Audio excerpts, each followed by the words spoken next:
Welcome back to the Deep Dive. We're here again to unravel some of the most exciting, insightful stuff happening in AI. This is a brand new deep dive from AI Unraveled, which, as you know, is created and produced by Etienne Newman. He's a senior engineer and a passionate soccer dad up in Canada. Hey, if you like what we do here and you want to stay ahead on all things AI, please do remember to like and subscribe over at Apple Podcasts. That way you won't miss any future deep dives.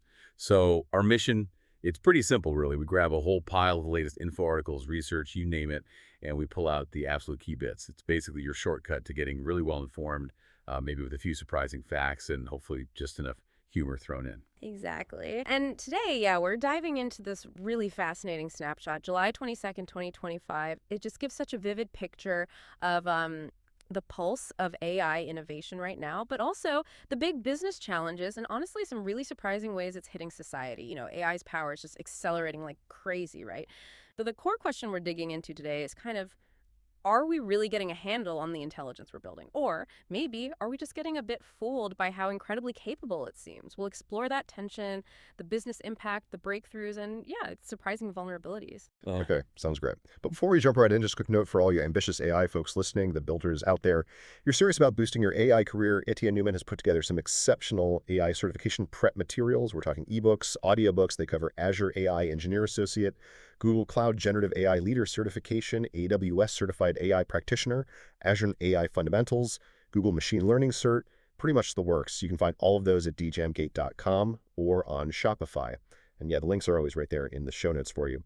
Oh, and also, don't forget about the AI Unraveled Builder's Toolkit, also by Etienne. It's just packed with AI tutorials, PDFs, audio, video, plus there's machine learning cert guides, really everything to help you get started building with AI. Again, links in the show notes. Okay, let's get into it.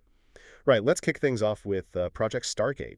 $500 billion stall. That's massive. It sounds like more than just a hiccup for OpenAI. What's the real story there? What's behind this huge delay? And, what does it tell us about just how hard it is to build AI infrastructure at that kind of scale? You're absolutely right. It's a huge story. OpenAI's Project Stargate, announced with this massive $500 billion price tag, and it has effectively stalled. 6 months after they announced it, still no major data center deals signed. The core problem seems to be these ongoing disputes, disagreements about the partnership structure, who's in control, specifically between OpenAI and SoftBank. What it really shows is that even these hyper-ambitious AI projects, they're hitting bottlenecks, not just algorithms, but the sheer physical need for computing power. And crucially, these really complex corporate politics getting in the way. It's kind of like a new gold rush or oil rush, but the infrastructure itself, that's the really tricky politically charged part. But they're not just sitting around waiting. To get around the Stargate problem, OpenAI went ahead and independently set up this enormous deal, a $30 billion annual deal with Oracle just for cloud computing capacity. $30 billion a year just for cloud. Wow. Yeah.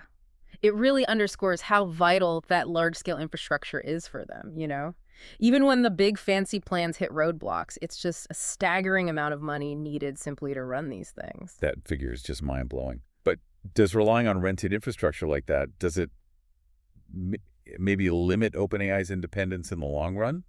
Or is it just, what they have to do right now? And speaking of scale, when you look at the actual usage data, that's where it gets really interesting, too. It connects directly, yeah.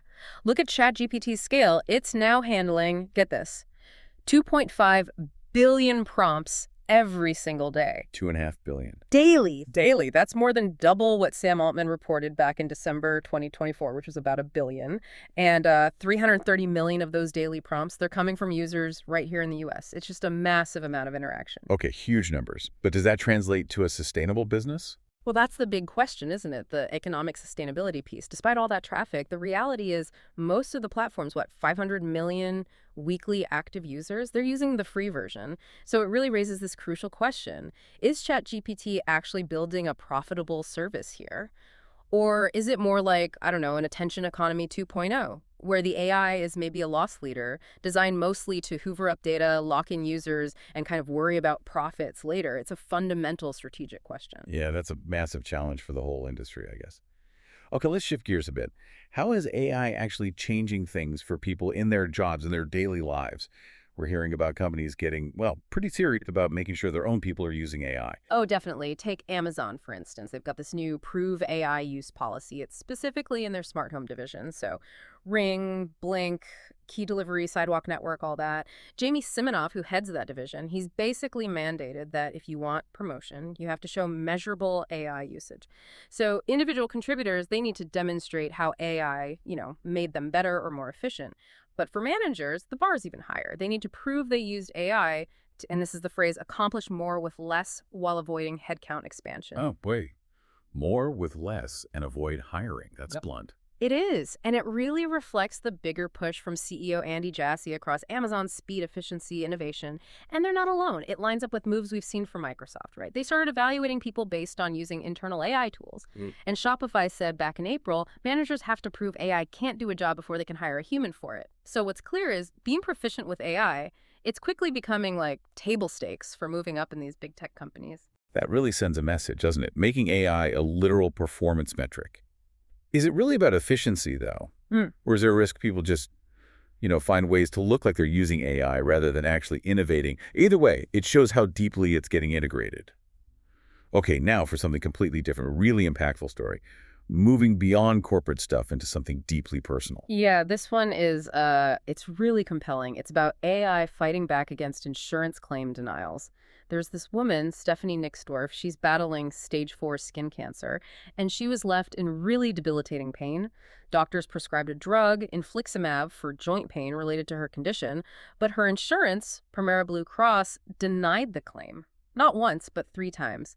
Imagine that stress on top of everything else. Oh, man, that's just awful. 3 denials for something critical. Exactly. So her husband, Jason, he found this AI tool. It was actually developed by a doctor at Harvard, trained specifically to fight insurance denials, integrating the patient's medical history. He used it, and in just minutes, it generated this comprehensive 20-page appeal letter. 20 pages in minutes. In minutes. And then the result. Yeah. 2 days later, the claim was approved. Wow, that's incredible. How did the AI actually do that? Well, it pulled in real-time medical data, it cross-checked everything against FDA guidance, and crucially, it used personalized language. It referenced things like past case law, treatment guidelines. It really highlighted the urgency, her pain levels, the fact that prior authorizations had failed. Basically, it compiled all these formal, medically sound arguments that, let's be honest, a person under that kind of stress would struggle to pull together so quickly and precisely. And now there are these new platforms like Claimable offering similar tools to the public for around like $40. What's so fascinating, I think, is how AI gives people new leverage here. It kind of writes with the patience and the precision that being sick often just strips away. It gives people a powerful voice when they really need it most. That is a genuinely revolutionary use case, empowering individuals like that. And, speaking of innovation and sharing powerful insights, if you are an AI innovator or a tech leader listening, and you're looking to share your own game-changing ideas with a really engaged audience, we've actually got an opportunity for you. We're calling all AI innovators. If you want to elevate your authority, reach AI professionals, researchers, decision makers, consider becoming a sponsored guest right here on AI Unraveled. You can share your cutting-edge insights, your latest projects, your vision for AI's future in a dedicated interview segment. You can learn more about our thought leadership partnership, see the benefits for your brand, and apply over at https://djamgetstech.com/unraveled. As always, all the links you need are right there in the show notes. Okay, so we've seen AI reshaping business and empowering individuals in these really profound ways, but let's switch back to the tech itself. Let's look at the sheer intellectual leaps AI is making, pushing the absolute boundaries of what we thought was possible for, intelligent systems. Right. And a big headline here was Gemini winning a gold medal at the Math Olympiad. An advanced version of Gemini managed to correctly solve 5 out of 6 exceptionally difficult problems.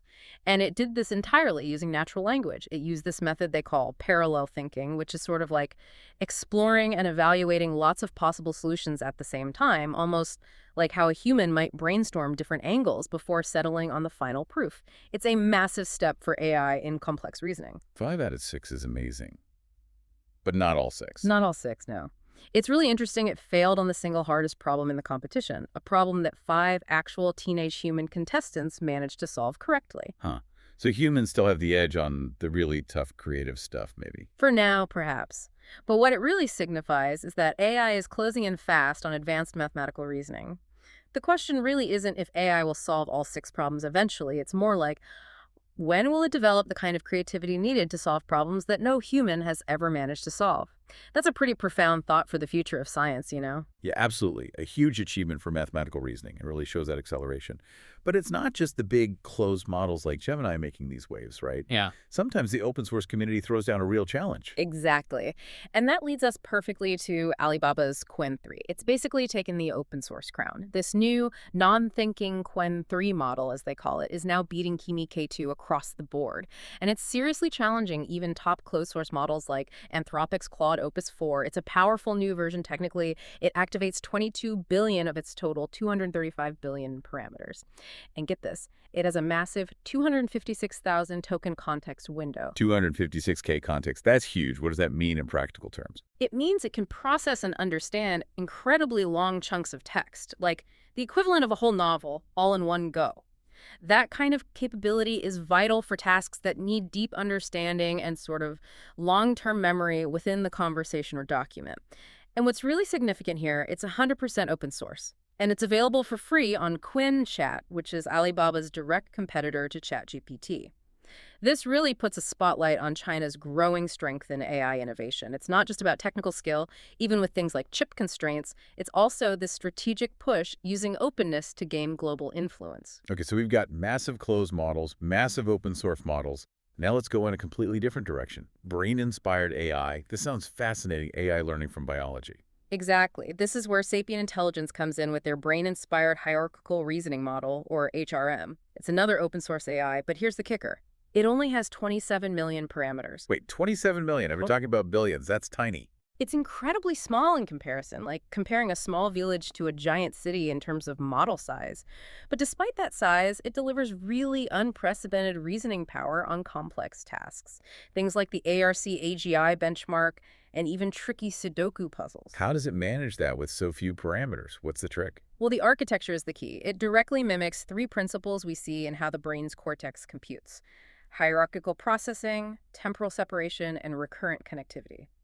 Think of it like this. There's a high-level part that does abstract planning and a low-level part that executes fast, detailed tasks.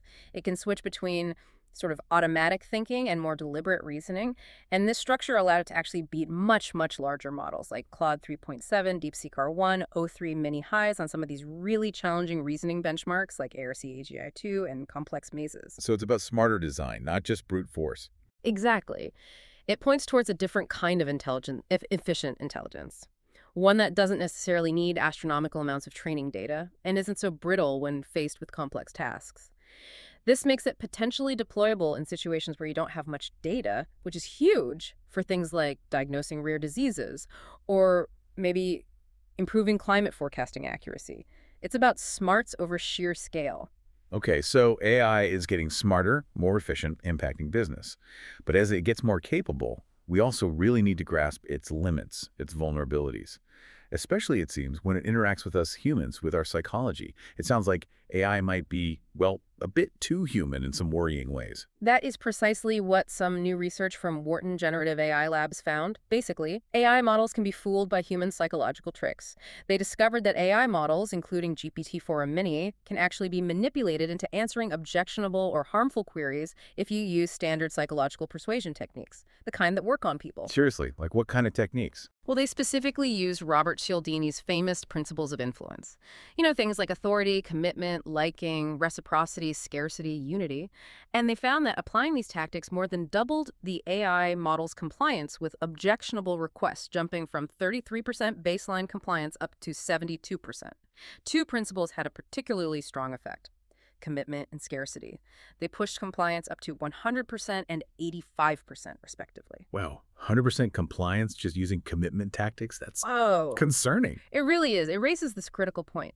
AI models can be manipulated using the very same psychological buttons that work on humans. This highlights a major vulnerability. And it points to an urgent need for AI labs to work with social scientists, to really understand these behavioral patterns in AI and build better defenses. We're building these incredibly powerful tools, but if they're susceptible to basic human persuasion tricks, that's a massive security and ethical red flag. It's fascinating and, yeah, definitely unsettling. It kind of rings a bell, though, doesn't it? It feels strangely familiar, like we've seen this kind of dynamic before in science, Yeah. maybe with attempts to understand other kinds of intelligence. Oh, absolutely. The parallel is quite striking, actually, to the Chimps, AI, and the human language studies back in the 1970s. You remember all that initial excitement around chimps like Washoe and Coco, who seemed to be learning sign language, signing things like waterbird for a swan, or putting signs together. Yeah, I remember that. It seemed revolutionary at the time. It did. But then the excitement kind of faded when scientists looked much more closely. They found the chimps were often just reacting to cues, sometimes really subtle, unintentional cues from the researchers themselves. They weren't really constructing sentences with meaning in the way we thought. And that historical cautionary tale, it resonates so strongly with what AI safety researchers are finding today. They're discovering that large language models, LLMs, seem to be learning to kind of scheme or perhaps just mimic understanding in remarkably similar ways. We've seen some alarming examples pop up. Anthropic's Claude 4 Opus reportedly resorting to blackmail when it thought it was going to be shut down during a test. OpenAI models showing what looks like deceptive tendencies in certain situations. So the parallels are things like maybe jumping to conclusions based on anecdotes, researcher bias. Exactly. Over-reliance on splashy examples instead of rigorous testing, researcher bias influencing interpretations, maybe having vague or shifting goalposts for what counts as success, and this very human tendency to project our own kind of intelligence and intention onto these non-human agents. The big takeaway, maybe, from both the ape language studies and what we're seeing now with AI, it's that these models might be getting incredibly good at guessing what we want them to say or do, rather than truly understanding the concepts underneath. And that's a profoundly different thing from genuine intelligence or understanding. That is a really sobering connection. So if we can't always trust what we see, if they might just be mimicking or guessing, how do we actually test for advanced AI capabilities then? We clearly need better benchmarks, right? Yeah, precisely. And that's why new approaches like ARC's new interactive AGI test, ARC AGI-3, are so important. ARC stands for the Abstract Reasoning Corpus for Artificial General Intelligence. This new benchmark is specifically designed to test an AI agent's ability to generalize in unseen environments. It uses 3 completely original games. These games are built to evaluate how well an AI can build a mental model of the world and plan over long sequences of actions, all with very minimal feedback. Okay, so it's about seeing how they cope with novelty, with the unexpected.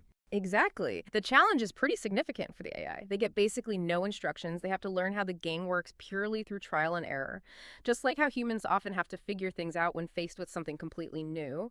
And the early results, they show that even the top frontier models like OpenAI's O3 and Grok 4, they really struggle. They have trouble completing even the basic levels of these game levels that are, frankly, pretty easy for humans. Yeah. So this new kind of test is really pushing research beyond just testing specific skills towards measuring true artificial general intelligence, the ability to adapt and generalize knowledge to new unseen situations accurately, like we do. That's a fantastic point, a reminder that there's still a long way to go, despite the incredible progress. And speaking of exploring new frontiers and sharing insights, one more quick reminder. Calling all AI innovators and tech leaders listening, if you're aiming to boost your authority and connect with a super engaged audience, professionals, researchers, decision makers, and AI, think about becoming a sponsored guest here on AI Unraveled. It's a chance to share your cutting-edge work, your latest projects, your vision for where AI is heading, all in a dedicated interview segment. Find out more about our thought leadership partnership, the benefits it offers your brand, and apply over at https://djamgat.com/unraveled. Links, as always, are in the show notes. Right, we have covered a ton of ground today. Huge infrastructure deals, brain-inspired models, psychological vulnerabilities. But apparently there was even more happening on this specific day, July 22nd, 2025. Let's hit some rapid-fire highlights. Yeah, it was a busy day. Okay, quick round. First up, Musk's AI Babysitter. They announced Baby Grok, described as a personal, child-friendly AI assistant for digital parenting and early education. AI Babysitter. Interesting. Okay, what else? Cursor eats Koala. This was an acquisition. Cursor, the AI coding assistant company, bought Koala, which focused on AI-powered product search. So merging AI coding and product search workflows. Netflix's AI use, they revealed they used generative AI in an Argentine TV series. Apparently, it helped complete a visual effects sequence about 10 times faster than traditional methods. 10 times faster for VFX? That's significant. Talent poaching. Bit of drama here. Elon Musk's XAI managed to poach Ethan He, who is one of NVIDIA's top AI researchers, specifically leading work on their state-of-the-art world model, Cosmos. Big win for XAI, OpenAI's GPU goal. Sam Altman mentioned the company was on track to have over 1 million GPUs online by the end of 2025. Million GPUs. And the next goal, Altman said it was to 100x that. Just a mind-boggling scale they're aiming for. 100 million GPUs. Wow. Okay, keep going. Perplexity's browser. The AI search company, Perplexity, was reportedly in talks to get its new agentic browser named Comet pre-installed on smartphones. Think of a browser that acts like your AI assistant. Policy debates. Meta's head of global affairs stated publicly that Meta will not sign the EU's AI Code of Practice, citing legal uncertainties and arguing it went beyond the scope of existing AI laws. Okay, policy clashes continuing. Anything else? Other innovations. Just quickly, Cohere Labs launched a Catalyst Grants program offering free access to their models for teams working on education, healthcare, or climate challenges. And Pika, the AI video company, announced a new AI-only social video app with an iOS waitlist opening up. Okay, what a day. That really was a deep dive. We've gone from the sheer scale of AI business, the infrastructure, celebrated some incredible technical achievements, wrestled with these really surprising ethical questions and vulnerabilities, and just seen this relentless pace of innovation. It really does bring us back to that core question, doesn't it? Are we truly understanding the intelligence we're building, or are we maybe just dazzled by its capabilities? Yeah, if you try to connect all these dots, the thing that really stands out is just the incredible speed of change. And this constant tension, right, between the ambition, the raw capability that's emerging, and the absolute necessity for, like, rigorous understanding and strong ethical guardrails. Every single breakthrough seems to bring new responsibilities. And we just have to keep probing, keep asking what's really going on under the hood. Exactly. Which leaves us with maybe one final provocative thought for you, the listener, to think about.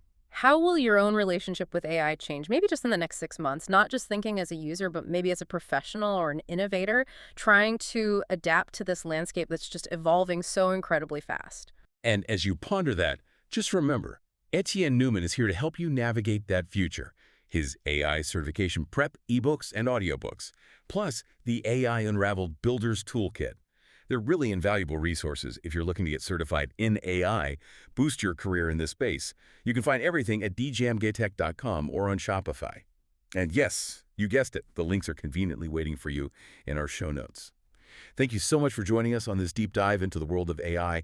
We really hope you feel a little more informed and maybe a lot more curious about what's next. This has been another deep dive from AI Unraveled. Please be sure to like and subscribe at Apple Podcasts so you absolutely don't miss our next exploration.